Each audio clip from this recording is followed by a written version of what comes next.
Los que creyeron que sembrando mentiras y calumnias por doquier iban a desacreditar a nuestro pueblo, se equivocaron.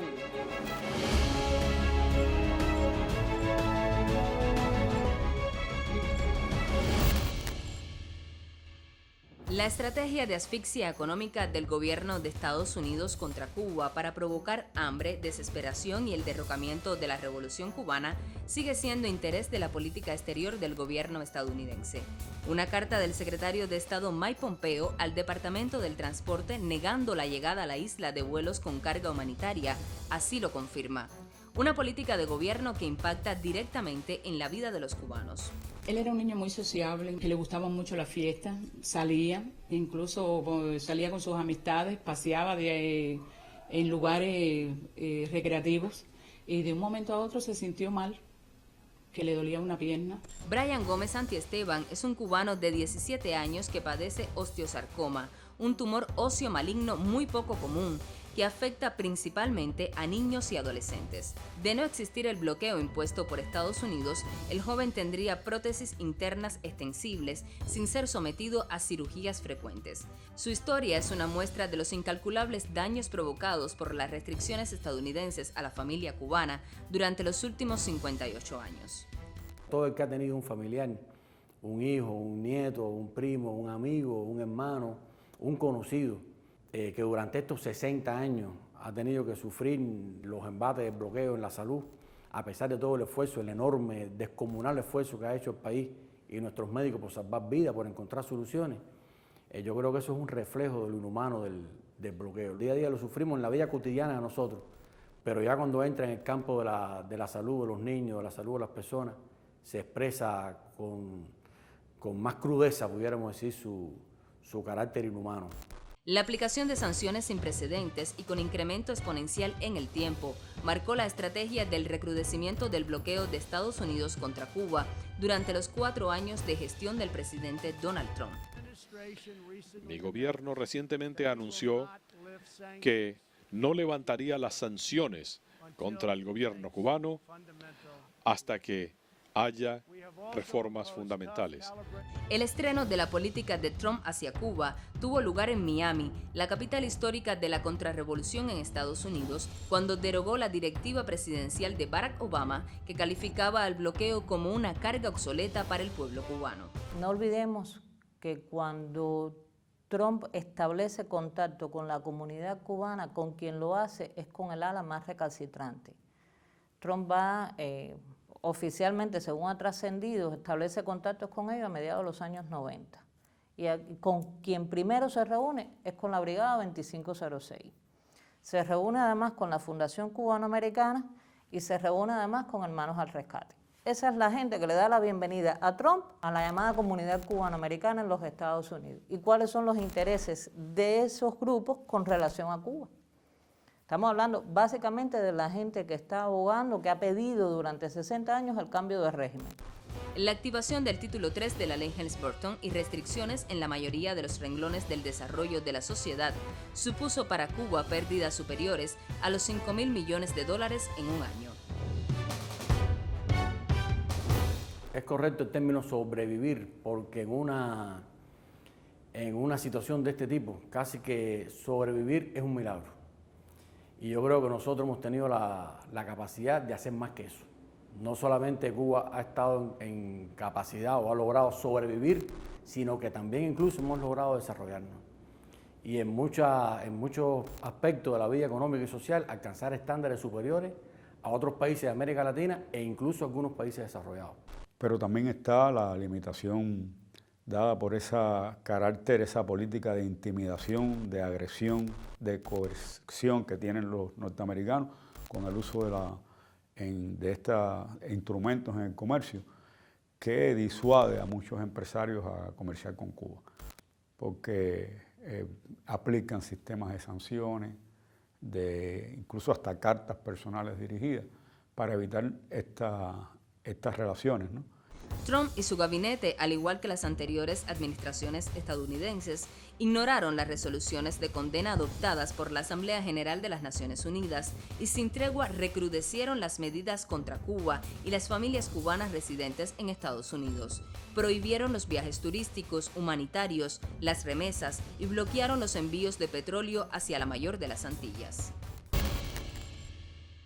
Negociar con nosotros es prácticamente desafiar a un enemigo poderoso como el gobierno norteamericano. Entonces, bueno, pues eso tiene un costo que impacta directamente en la economía. Entonces es muy difícil señalar sectores, pero pudiéramos decir el turismo está afectado, la salud, el sector de la salud. Se han puesto miles de ejemplos, los ha denunciado nuestro canciller en las Naciones Unidas, de gastos que no hemos podido hacer, teniendo incluso los recursos porque nos impiden acceder a esas compras. O sea que eso y todo lo que tiene que ver con la actividad productiva de manera directa, pudiéramos decir, tiene impacto de bloqueo que lo sufrimos todos los días. La Oficina de Control de Activos de Extranjeros del Tesoro, OFAC por sus siglas en inglés, es la encargada de rastrear y verificar el estricto cumplimiento de la batería de leyes y regulaciones que fueron diseñadas especialmente para causar el mayor daño posible contra Cuba. En el último año, la administración de Donald Trump impuso 90 medidas económicas coercitivas, con la sanción ilegal a 27 compañías, 54 embarcaciones y 3 individuos vinculados al sector comercial, además de penalizar a 2 entidades estadounidenses y de terceros países. Ahora, si impide que vengan los cruceros, si impiden que vengan los turistas, si impiden que podamos comerciar libremente con otros países, estás constantemente tratando de bloquear y tratando de poner trabas, si impides que venga el combustible, ¿cómo ayudas al sector no estatal? A lo que supuestamente se llama que el sector emprendedor, el sector que puede tener un despegue en el modelo económico, que nosotros partimos de la base que el modelo económico interactúan varios actores en una congruencia, en una armonía. Pero es el bloqueo el principal obstáculo para el desarrollo del sector no estatal, es el principal obstáculo para el desarrollo de la empresa estatal y el perfeccionamiento de la empresa estatal socialista, que requiere importar materias primas, que requiere tecnología, que requiere de inversión extranjera. No es el modelo económico el que pone las barreras, ni que pone las trabas. Es el bloqueo que constantemente, repito, está buscando por dónde cortar, por dónde impedir, por dónde trabar, a partir de la política de presión, de la política de chantaje.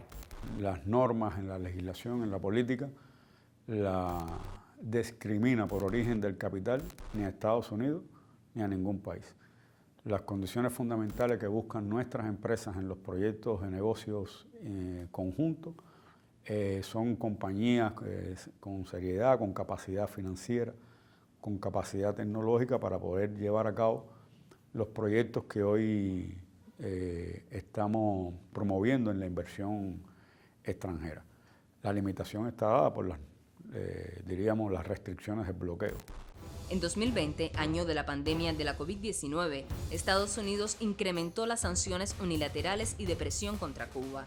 Inició la campaña de difamación sobre la cooperación médica internacional cubana, al tiempo que prohibió a estadounidenses hospedarse en hoteles y comprar tabaco o rones nacionales. En medio de este recrudecimiento, ¿cómo Cuba vence los obstáculos impuestos por el bloqueo? Para tener una idea, 17.000 millones de dólares en un periodo aproximadamente de 4 años es un promedio de 12 millones de dólares diarios. Nosotros que trabajamos la economía sabemos todo lo que con 12 millones se puede hacer en un día. ¿Cuántos problemas pudiéramos resolver en el país de transporte, de infraestructura hidráulica, de infraestructura vial, de alimentación, con una parte de ese dinero?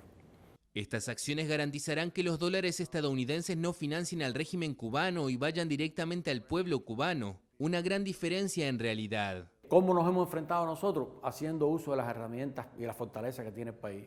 La planificación centralizada, que la hemos defendido, ubicando los recursos donde más falta hacen, protegiendo aquellas actividades de mayor impacto social, apoyando a los más vulnerables.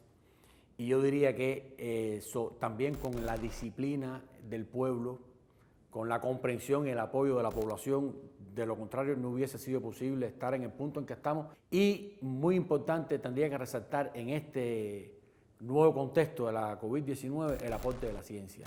Tanto en comercio como en negocios se han establecido lo que se denominan ventanillas únicas, cuyo propósito es agilizar, hacer más transparente, reducir el tiempo de emisión de licencia y el tiempo de aprobación de los negocios y del comercio. En eso está trabajando el Ministerio de Comercio e Inversión y la inversión extranjera, y estamos seguros que va a tener un impacto importante en la promoción tanto del comercio como la inversión extranjera. Primeros ministros, personalidades, congresistas, senadores, movimientos de solidaridad, artistas, intelectuales y organismos internacionales repudian el ilegal bloqueo de Estados Unidos hacia Cuba. La derrota electoral de Donald Trump en los comicios del 3 de noviembre pasado presupone un reto para la venidera presidencia de Joe Biden. El cambio real, y pudiera haber sido parte del legado de Trump, es haber movilizado el Congreso para más leyes contra Cuba. Pero es que la ley Helms-Burton es tan abarcadora que no hace falta otra ley. El escenario ideal sería que se movilizara el Congreso y eliminara esa ley. Lo que pasa es que el tema Cuba no es prioridad para los congresistas, pero todo puede derogarse con una orden ejecutiva del próximo presidente de los Estados Unidos. El bloqueo significa un grave y acrecentado impedimento a las perspectivas de desarrollo de nuestro país, a la satisfacción de las necesidades perentorias de nuestro pueblo.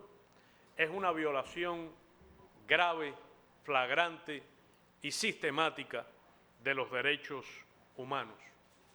Tiene un impacto dañino y real en el proceso de actualización del modelo económico cubano y constituye el principal obstáculo para el avance en algún momento de las relaciones bilaterales entre los Estados Unidos y Cuba. Ningún país tiene ese derecho de aplicar unilateralmente medidas de esa magnitud contra otro pueblo, un pueblo que para nada representa una amenaza para los Estados Unidos. Y cuando ves esos ejemplos, y ves un niño que se pudo salvar y no se salvó, ¿quién es el responsable de eso? ¿Cuánto cargo de conciencia podrá tener el gobierno norteamericano de eso? ¿Y cuánto sabrá el pueblo norteamericano de que eso pasa? Pues muchas veces también engañan a su propio pueblo, dando una visión de Cuba totalmente diferente a lo que somos. Yo creo que hay mucho todavía que hablar y que denunciar del bloqueo. Y bueno, esa es parte de nuestro trabajo. Y nuestro trabajo va en esas dos direcciones, denunciar el bloqueo y a su vez trabajar para minimizar los impactos en nuestra economía y en nuestra población.